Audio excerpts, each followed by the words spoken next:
Coach, just talk about this past weekend, Bowling Green, another opportunity to win in the third period, giving up another lead. Just talk about the performance and your thoughts on this past weekend.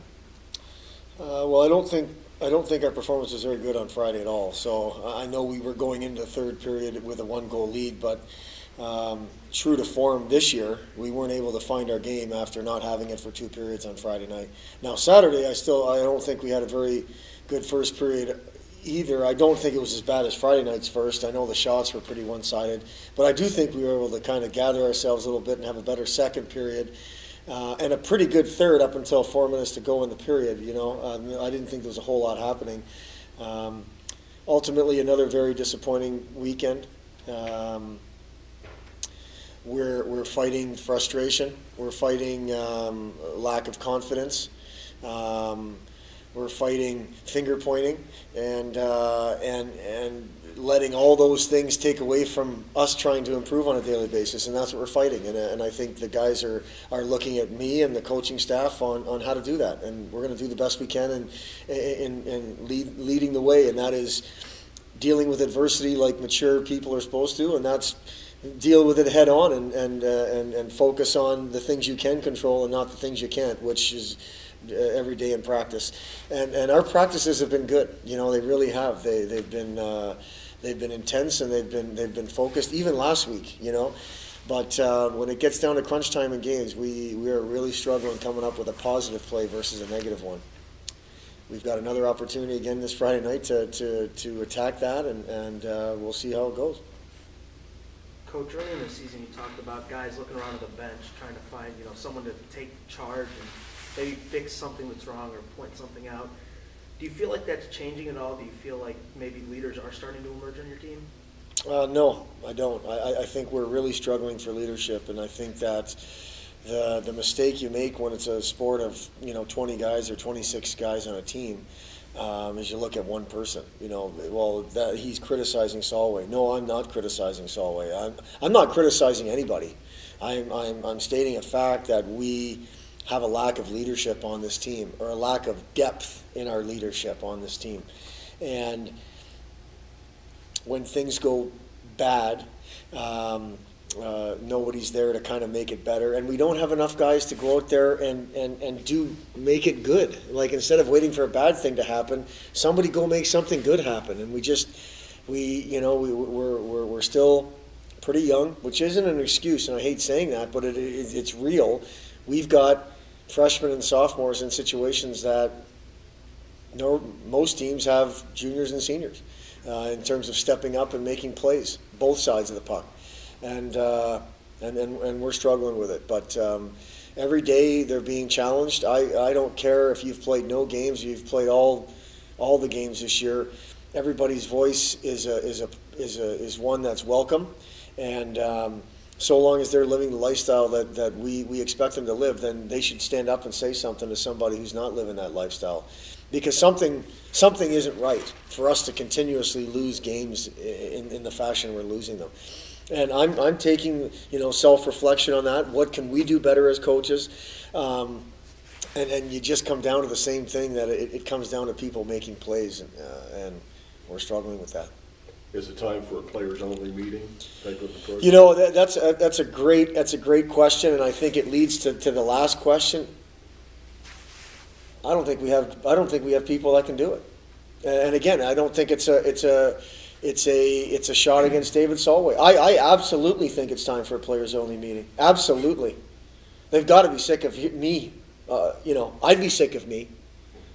I'm saying the same things. We are saying the same things as a staff, and I start the talk with the broken record is starting again. Here he goes again.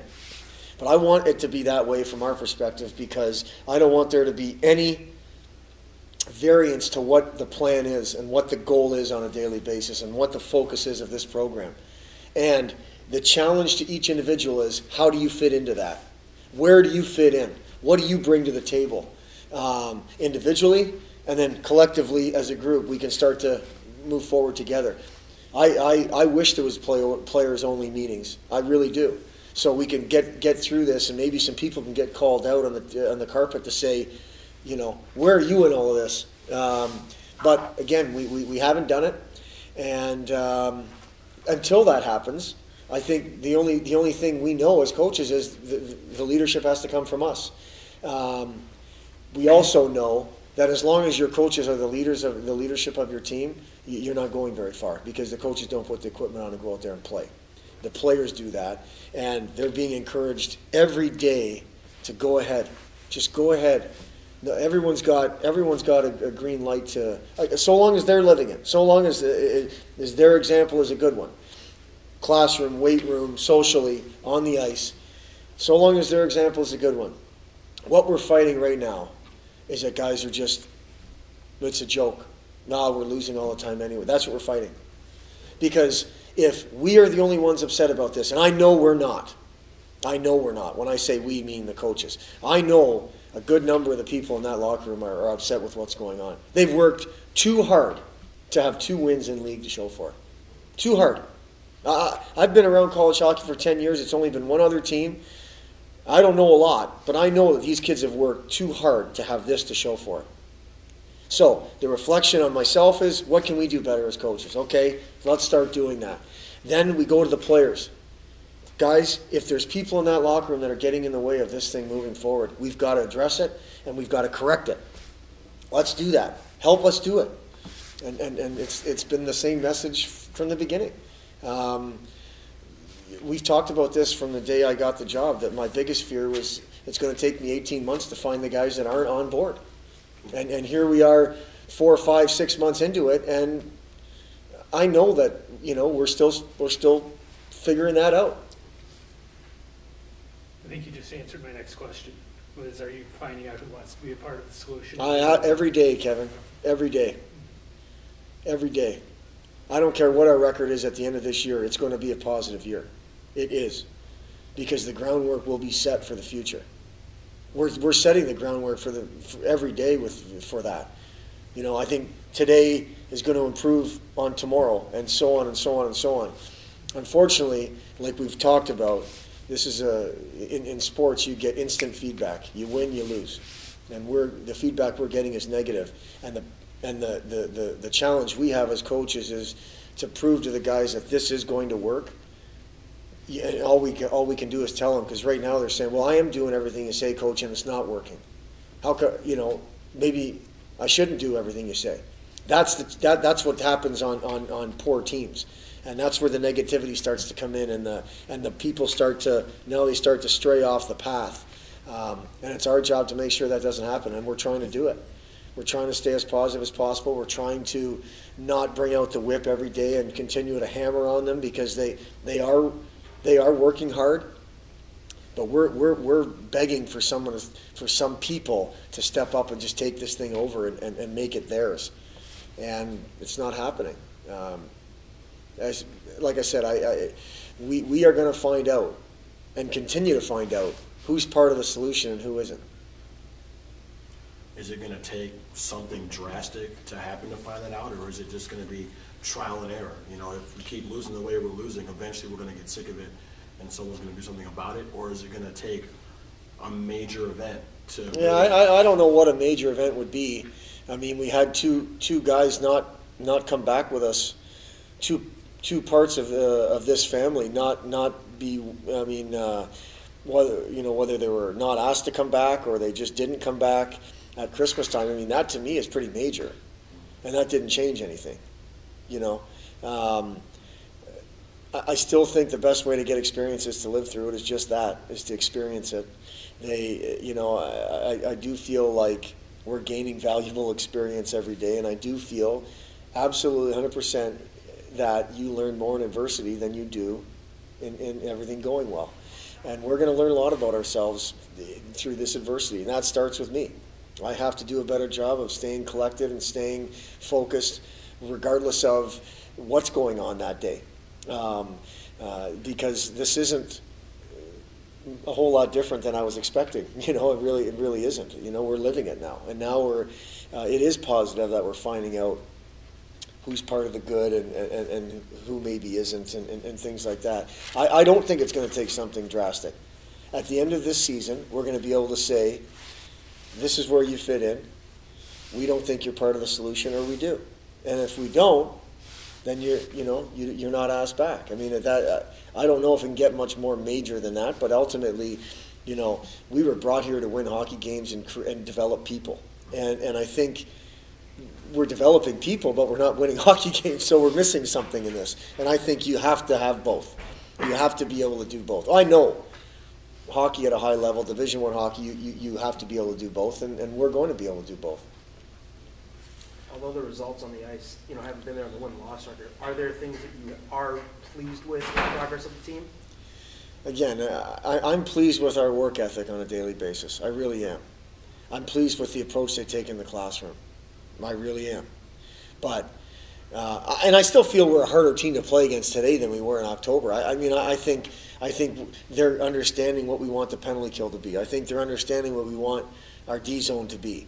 In terms of taking away time and space from people and things like that. So yeah, but it's so hard to overlook the results and focus on little things like that and take pride on that. Then because you always go back to the results. Yeah, but we lost. So there's lots of different positives. There is. I mean, we're not going to have to implement a whole new system. We're tweaking. We're just getting better with stick position and body position rather than teaching a whole new thing. I do think there's positive in that, and I do think we've improved in that, but not enough. So you've already faced Miami this year once. Is it any different facing them again this time, going back to Oxford? Well, for me personally, yeah, I think so. Going back to Oxford for the first time in a while will be I think fun for me. I'm looking forward to it. They're on a little bit of a slide here, winning wins and loss wise, so I'm expecting them to be a little bit angry about that and fired up. But we're on a slide as well, so I hope we're angry and we're fired up, and I think we will be. As far as the other things, they're having an alumni weekend, so I'll see some guys that I know, so that'll be good. But hockey-wise, I'm sure once we get there, it'll be the same focus as normal, is to get there on Thursday night and have a good skate Friday and be ready to go Friday night. What haven't they been doing well? I don't know. I look at some of the results, and I look at the game against St. Cloud in particular, because I had heard they played really well against Maine. We talked to some people that were at that game, and they really shut Maine down, and they showed their depth and they dominated. And then according to the shot chart, they dominated St. Cloud pretty good and lost. And then the Ohio State thing, that can go any way. I mean, I've been on that rivalry, a bunch of times, and 1-0 Friday is one of those games, and then a 2-0 lead on Saturday, and to give up 5 straight goals, that doesn't happen very often. So something's not quite right. I think it's more internal and external, if that makes sense. I think they're just fighting with a mid-season deal. They still have talent. They still have as much depth as any team in the country, as far as I'm concerned, both up front and on defense and in goal. That speaks for itself as well. And it's going to be a very difficult challenge. I mean, I thought the 2 games we played here, I thought Friday night we played probably better than we did Saturday, and they played worse on Friday than they did Saturday. We have to be ready to go and give ourselves the best chance to win both games, and then see how it goes. We can't expect one game we're going to be better than the next. We want to focus on being ready to go Friday night, and we'll focus on Friday, and then we'll worry about Saturday later. And I just feel like if we can be sharp in our game and focused and ready to work and all those kind of things that we want to be every game, we'll give ourselves the best chance to win. What makes Carter Camper special? What do you like about his game? Carter, he just, his instincts offensively are so good. He almost thinks 2 or 3 plays ahead than most people. Sometimes you get the puck and you see one play. Well, he almost sees a couple. After that, he makes other people around him better, and he's experienced. He's a guy that has a swagger to his game, and he's been there and done it before. He's been in tough situations. They were in the national championship game, and now he's a senior, and he's just one of those guys that he's hard to play against with a puck because he protects it pretty well. He's not an overly physical guy or an overly big guy, but he protects it very well.